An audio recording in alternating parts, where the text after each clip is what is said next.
Alright, so the first thing you guys are going to ask yourselves is, how do cells reproduce? And that's what we're going to talk about today.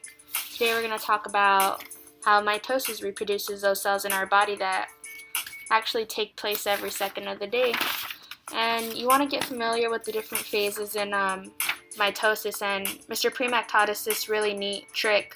It's funny, but it's PMAT, but it really helps you memorize it, because once you memorize PMAT, you know prophase comes first, then your metaphase, anaphase, and last but not least, telophase. We'll get into the details in between of what happens there, but for now we have to understand the basic foundation of why mitosis. Why do we need it? You're going to need it because it's cell division. Anything alive needs to grow and it needs to produce more cells. Without it, you wouldn't be able to repair. Let's say if your cells grew instead of reproducing cells, more cells, then you wouldn't get enough nutrients or enough space to export that waste. So that's no good, and that's why we reproduce cells.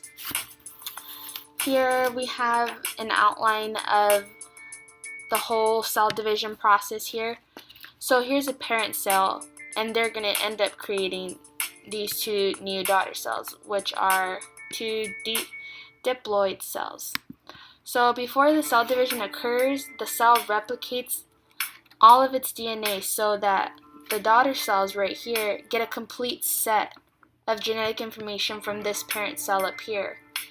Okay, and then after that, each daughter cell is exactly like the parent cell. So every cell in your body is exactly the same. It has the same type of DNA,